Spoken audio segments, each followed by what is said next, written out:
She would have already been suspended. And it is genuinely one of the funny things about this is that her fans are arguing that none of the techs are warranted. Lads, Angel Reese is currently about to be suspended. She has 7 technical fouls on the season. And if this was last season, in a 44-game season, she would have already been suspended. They are all warranted. Like, what are we talking about? Every one of these techs are warranted. I'm not joking when I say this. Is Angel Reese about to cost her team their playoff spot? With 7 technical fouls already and just 1 away from suspension, the Chicago Sky are in trouble. But there's more to this story than just the numbers. What does this say about Reese's leadership and the WNBA's handling of discipline? Before we move on, I'd like to ask you a small favor. If you appreciate this content, please take a second to like this video and subscribe to the channel. Over 98% of you watch the videos without subscribing. It costs you nothing, but it makes a huge difference to us. So, did you click the subscribe button? Great, thank you so much. Now, back to the video. It's never not been a double tech in basketball. Like, it's never not been a double tech. Like, what are we doing? They're like, oh, 4 of her 7 techs have been from double techs. Yeah. Something happens in the game and you square up to your opponent. It's a double tech. And your opponent, you go head to head with your opponent's a double tech. What are we trying to argue? People are actually trying to argue that Angel Reese, every single time anyone goes hard fouls Angel Reese or goes near Angel Reese, she squares up to them. 7 technical fouls in just 22 games. That's where Angel Reese finds herself right now. A single misstep away from a suspension that could devastate not just her, but her team. For most players, this kind of tightrope would stretch thin over an entire season. For Reese, it's looking dangerously short. You've got to wonder, how did it spiral this fast? But like, they're obvious technical fouls. She got swatted by Maria Klindakova yesterday and just squared up to her. Like, she just gets into it with every single player. We saw it in Unrivaled. And I mean it. Like, I don't care. By the way, I don't care about this. I don't care about standing up for teammates. I don't care about standing up for yourself. You know what? I'm okay. I don't even care if she gets a suspension. You know what? So be it. So be it.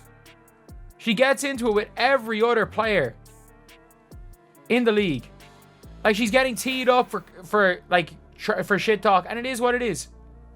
It is what it is. It happens. Here's the backdrop. The WNBA changed its suspension threshold this season, bumping the limit from 7 technical fouls to 8. It was supposed to give players like Reese, known for their intensity, a little more room to breathe. Instead, it's turned into a countdown clock. And the latest incident? Pure chaos. Imagine Reese standing in the huddle during a timeout, emotions boiling over.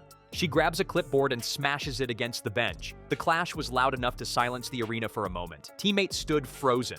Fans, some loved the passion, others felt the secondhand embarrassment. And they're walking past their teammates, going at each other. That's a double tech. That is clearly a double tech. Two people. There's a scuffle, and 2 people outside of the play completely.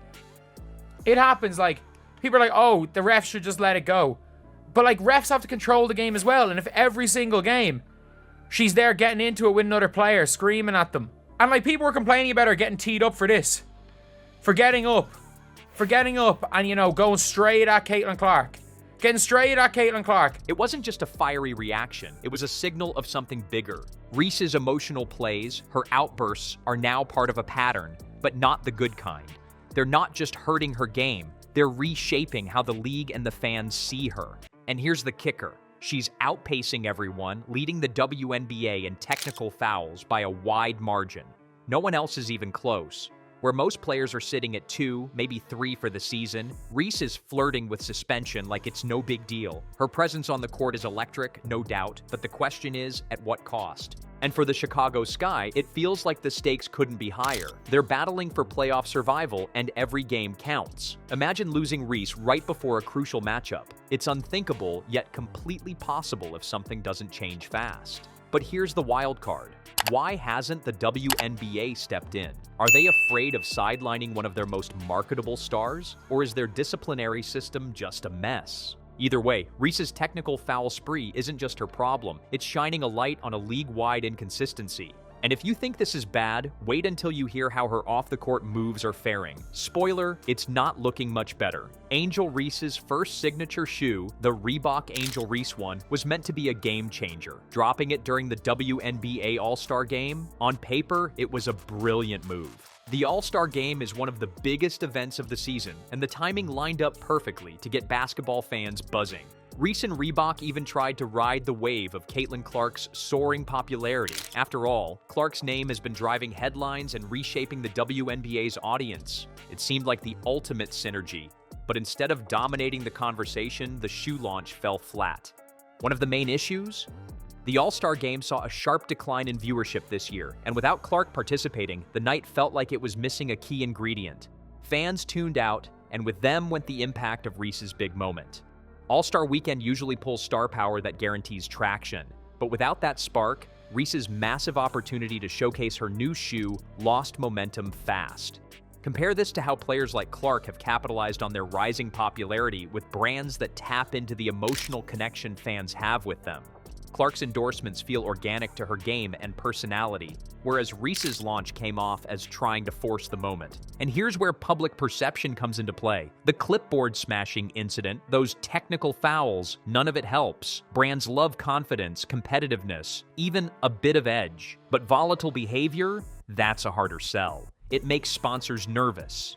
When you mix that with dwindling engagement from fans, it starts chipping away at marketability.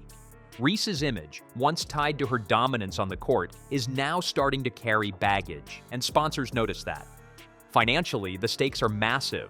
A signature shoe could have been a cornerstone in Reese's brand building. Instead, disappointing sales and a lukewarm reception could hurt her long-term leverage with companies. Meanwhile, the WNBA's shifting demographics are another hurdle. With Clark drawing in new fans across different markets, Reese risks being eclipsed entirely. These missteps paint a blurry picture for Reese's future. What does this mean for the WNBA's image as a whole? That conversation is coming.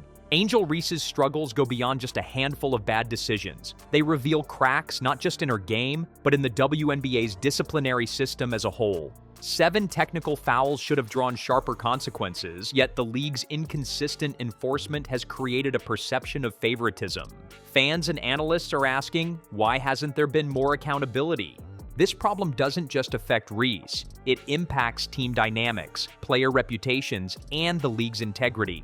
While Reese needs to rein in her emotions and make smarter choices, the WNBA must also step up. Without better leadership and stricter fairness, everyone loses. What happens next matters.